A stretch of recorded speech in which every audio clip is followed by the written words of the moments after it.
Olha, não importa se a gente está na posição de liderança tentando guiar uma equipe ou do outro lado, buscando crescer na carreira. Uma conversa sobre desempenho sempre é um momento decisivo, né?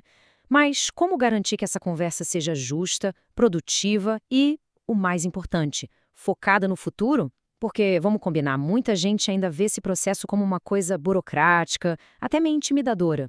Bom, hoje a gente vai desmistificar isso. Vamos mergulhar nos princípios, métodos e armadilhas da gestão e avaliação de desempenho para transformar um processo que muitos temem numa ferramenta poderosa de desenvolvimento e estratégia.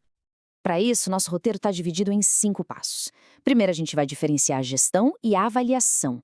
Depois, vamos entender o verdadeiro porquê por trás do processo. Em seguida, um tour prático pelas principais ferramentas. E aí a gente aprende a desviar das armadilhas mentais que afetam o julgamento. E por fim, vamos ver como tudo isso se aplica hoje em dia, incluindo o teletrabalho no Brasil. No final, a ideia é ter um mapa completo do assunto. Vamos começar pelo básico, pelo alicerce de tudo. Deixar os conceitos bem claros. A confusão entre gestão de desempenho e avaliação de desempenho é super comum.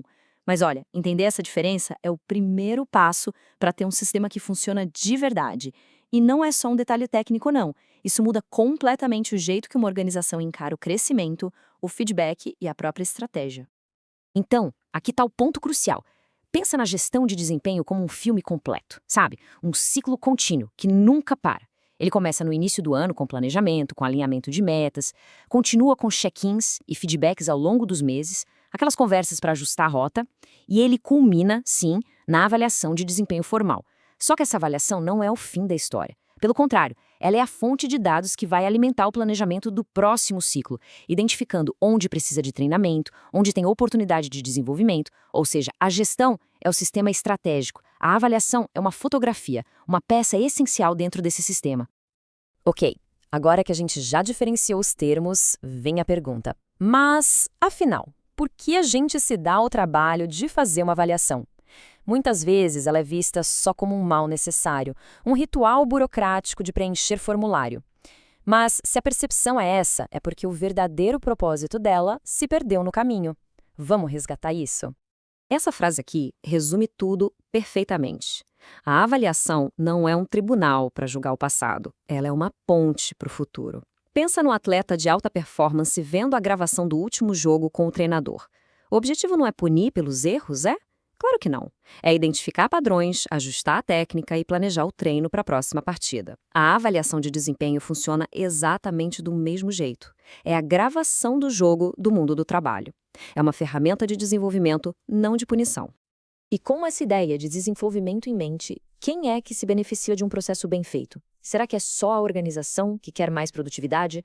Ou só o gestor tentando controlar a equipe? A resposta é que, quando bem feita, a avaliação cria um ciclo positivo que serve a todo mundo ao mesmo tempo. Vamos detalhar um pouquinho.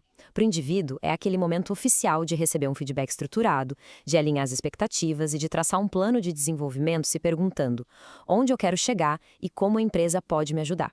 Já para o gestor, o processo transforma conversas que poderiam ser baseadas em achismo em diálogos com dados, com fatos.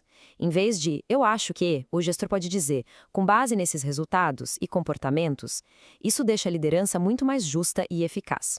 E para a organização, bom, a avaliação funciona como um mapa do seu capital humano. Ela ajuda a responder perguntas estratégicas do tipo: a gente tem as competências que precisa para o futuro? Onde estão nossos talentos? Quais áreas precisam de mais investimento em treinamento? Certo, a teoria está clara, mas como é que a gente transforma essa filosofia toda em ação? Vamos agora abrir a caixa de ferramentas da avaliação de desempenho.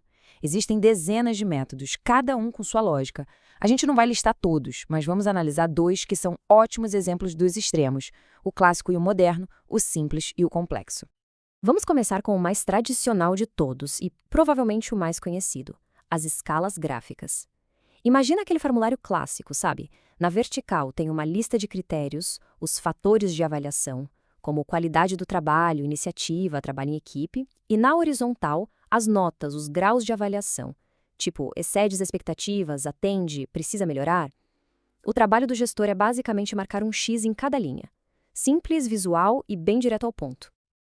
grande vantagem desse método é a simplicidade. É fácil de criar, de aplicar e permite comparar rapidinho as pessoas da equipe. Só que a maior fraqueza dele é a subjetividade.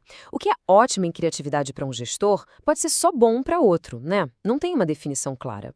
E isso abre uma porta perigosa para que a impressão geral sobre uma pessoa contamine a avaliação de critérios específicos, um negócio que a gente vai ver em detalhes daqui a pouco. Além disso, é um processo de mão única, onde quem é avaliado tem pouca ou nenhuma voz ativa.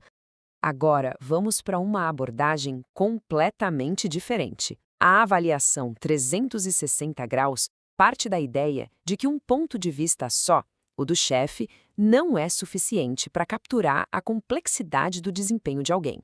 Aqui, a informação vem de todas as direções. A própria pessoa faz uma autoavaliação e também é avaliada pelos colegas de equipe, pelas pessoas que lideram, pelo gestor e, às vezes, até por clientes e fornecedores. A ideia é criar um mosaico de perspectivas bem mais completo e fiel à realidade. O grande trunfo, claro, é a riqueza da informação.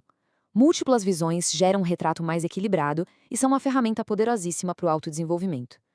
O lado ruim? A complexidade. Coordenar tantos feedbacks exige tempo, um sistema robusto, e aqui vai um ponto crucial. A avaliação 360 não é para qualquer empresa.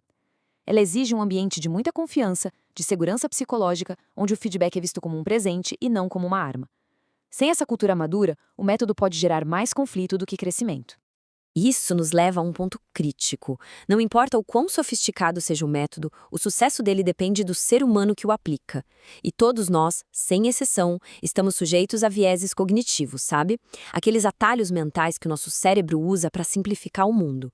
Na avaliação de desempenho, esses atalhos são verdadeiras armadilhas. Conhecer cada uma delas é o primeiro passo para não cair. Vamos começar com o mais famoso de todos, o efeito halo. O nome vem da auréola, dos anjos mesmo. Acontece quando uma única característica muito positiva de alguém, por exemplo, a pessoa é super pontual ou se comunica muito bem, acaba iluminando todas as outras. O avaliador, sem perceber, assume que se a pessoa é boa nisso, também deve ser ótima em planejamento, em análise, mesmo que não seja o caso. A auréola de uma qualidade ofusca a análise objetiva das outras. E claro, tem o oposto. O efeito Horne, ou efeito chifre. É a mesmíssima lógica, só que invertida. Um único ponto negativo, tipo um erro marcante num projeto, cria uma sombra sobre todo o resto. O gestor passa a enxergar tudo através da lente daquela única falha. O perigo aqui é a generalização. Pessoas não são anjos nem demônios, são complexas, com pontos fortes e fracos. O bom avaliador é aquele que consegue analisar cada critério de forma independente. Mas as armadilhas não param por aí. A tendência central é a fuga para a média. É aquele avaliador que, para não se indispor, dá nota 3 para todo mundo numa escala de 1 a 5. O erro de recentidade é quando a memória recente fala mais alto e a gente esquece os 11 meses de ótimo trabalho por causa de um erro na última semana. O subjetivismo é quando, sem querer, a gente avalia melhor quem pensa como a gente. E, por fim, a leniência ou a severidade. O gestor bonzinho, que dá nota alta para todo mundo, e o carrasco, que acha que ninguém nunca é bom o suficiente. Os dois, no fim das contas, são injustos e desmotivam.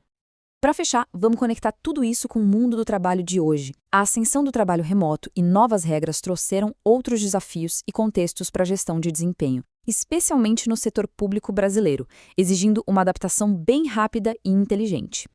O teletrabalho mudou as regras do jogo. No escritório, era comum a gestão por presença. O gestor via a pessoa na mesa e assumia que ela estava trabalhando. No teletrabalho, essa métrica sumiu. A gestão precisa amadurecer. A pergunta deixa de ser, você está online? E passa a ser, você entregou o que foi combinado, com a qualidade esperada e no prazo? É uma mudança fundamental de uma gestão de controle para uma gestão de confiança e resultados.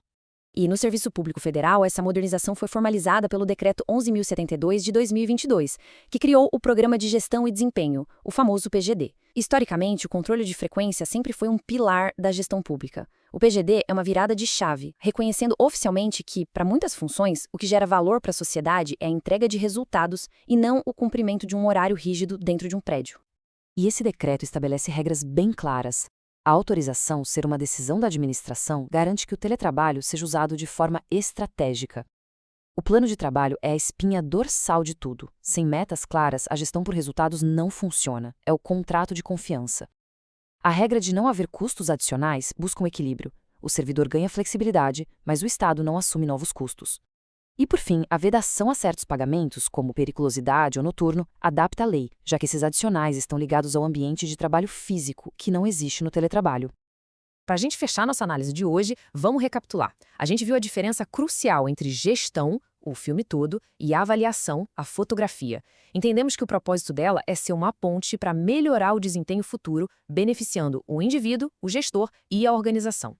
Demos uma olhada em métodos, do clássico ao moderno, e, muito importante, alertamos para as armadilhas do julgamento que podem sabotar tudo.